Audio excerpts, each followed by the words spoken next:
Yes, people, welcome back. Again, the Premier League is back. Boy, and it was certainly a curtain raiser. Liverpool 4, Bournemouth 2.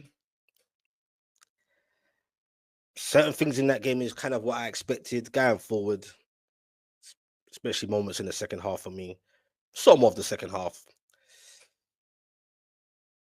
Yeah. Overall, Liverpool going forward is going to be a problem. They're going to be a problem. Arne Slot making a super sub there in Chiesa. Credit where credit's due. Big up to Bournemouth. They were brave, definitely in the second half. 2 goals from Semenyo. Beautiful second goal from him. I was thinking, pass it. He had the confidence. He went for it. Good goal. 2-2 late in the game. See mixed feelings about Sabozlai. I thought he pressed him moments well. One of them kind of led to the goal. Then he got a bit cocky in the game. And he kind of messed up where it kind of did lead to Bournemouth's goal, if I'm correct. And it was 2-2. But Sam just told me champions usually do what champions do. And it's Anfield. Let's not get it twisted. Very rarely did they lose at Anfield. Yes, Forest last season, etc. Won there, but yeah, going forward for me, Liverpool, yeah. Even on transition at times, they look scary. Overall, some may say it's a bad performance or whatever. I think it could be 50-50 because certain areas I was like, which I've been talking about the possibility before the game. Defensively, Kanate is looking a bit shaky. Do you get what I'm saying? That's going to be interesting when it comes to St. James's Park. But it's still early doors. And believe it or not, it still takes a few games for everyone to get fully in that match fitness mode. Ripon, fullbacks going forward on the speed, that's going to be a problem. Do you get what I'm saying? I think he got caught out slightly for their first goal. Like I said, credit to Bournemouth, man. Lost a lot of players. And they should be all right, man. Bournemouth should be all right going forward. But Liverpool, they've got a defender coming in. Mark Gay, he's still in the conversation. To be honest with you, as it stands, in my opinion, even if Liverpool's defense wasn't fully right, I just think they'll just outscore. That's their main ammunition for me. They'll outscore people. Whether it's in the game, late in the game, as you saw. I just knew Bournemouth couldn't hold out. Nearly, but they couldn't. Chiesa, credit to Arne Slot. Good sub. And Salah, you can never write him off, boy. You just knew.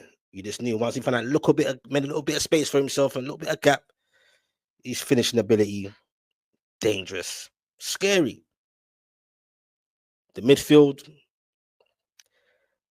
Gravenberch wasn't about, but just in general, midfield, some Liverpool fans may, I don't know, do you think you need another midfielder? Are you worried about the defense going forward? Whether you sign a couple players or not? If you fully get that right, it could be a wrap this season in the Premier League. Could be. Definitely favourites for me. And this is without, the whole noise with Isak, which I think is just greedy.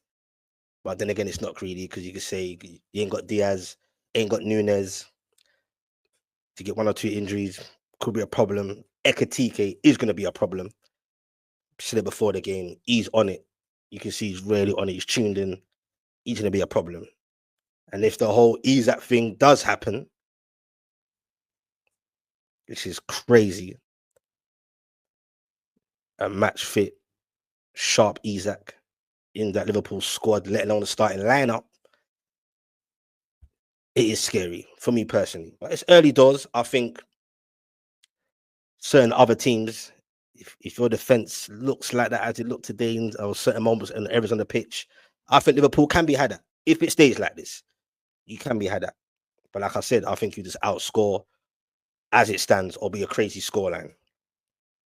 It's going to be interesting at St James's Park, but my focus is more on Aston Villa right now because and not having no strikers as it stands. Got a few plays that's coming already, but strikers is much needed. And obviously, some Liverpool fans will tell me or message me that's the domino effect. Ben Doak, ironic, Liverpool, 25 mil, another good piece of business from Liverpool. I swear you only bought it for 600,000 from Celtic, I believe. E goes Bournemouth, Katara goes Brentford, Isak goes to Newcastle, and then people are telling me that's for Isak to come to Liverpool and all this blah blah blah. But Weezer is there for me personally. I feel is the replacement for Wilson. But would that still push this whole Isak thing? Will Newcastle really stand firm and just say, no, he's not going nowhere. Come when that transfer window shuts. I can't see that happening. I think it's best for, well, it's definitely best for Liverpool, isn't it? But just from a Newcastle perspective, from my own sanity perspective, the price is right. Just let him be gone, man. It is what it is. Or if they really believe they can keep him, they really think they can change up his mind to integrate him again, even though he clearly apparently says no, then we will see. So that's going to be an interesting one. And all this post I'm seeing about, but the first post I saw was from Fabrizio Romano saying there was racist chants from Liverpool fans, and I thought, no, that can't be right. Obviously, there's racism in everywhere, all teams or clubs, or it's some of the football things. It's a society thing. Like I said in my last video, when it comes to the whole Matthias Tell thing. But I was like, nah, that don't sound right. I've never seen that. Why would all of a sudden that would be a Liverpool thing to make chants? I think that was dangerous from Fabrizio. Don't know if it's a mistake there or what. But then I started seeing a lot of posts of the guy in a wheelchair or someone in a wheelchair and showing pictures of him talking to Semenyo and he got escorted out, etc. I've not heard no audio. I don't know. I just see pictures and hearsay. So if that is the case, whatever's gone on, if there was a racism conversation or whatever with Semenyo, then that's just madness to me. And I said it before. I don't really like putting this out. Like I don't. It's just putting light on this. I just think what's the point? Do you get what I'm saying? To shed light on it. Same old society thing. I don't know what the person probably is probably not fully 100, probably going through something. No excuse anyway. But it is what it is. Do you get what I'm saying? And if that was the case, that I'm led to believe it is, and he got escorted, that's the right thing to do. What I don't understand, which I find mental, two ballers of color or black or brown, whatever you want to call it, scored the first two goals for Liverpool. So I'm sure that individual or whoever is along those lines that's like that, discrimination and all this bullshit, whatever, especially if it's in your face, that's a different thing.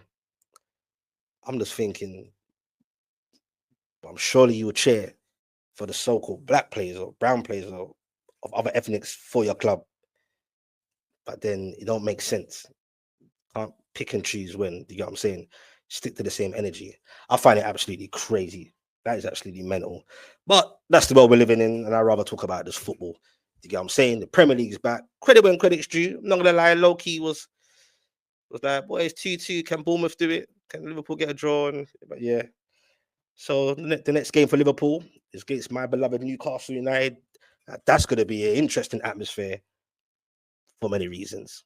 You know what I'm saying? And good on Liverpool. They got their win, the first Premier League game back at Anfield, Premier League game since the sad news of Jota and his brother, etc. So that was a good look for them. You get what I'm saying? And I'm sure that spurred them on.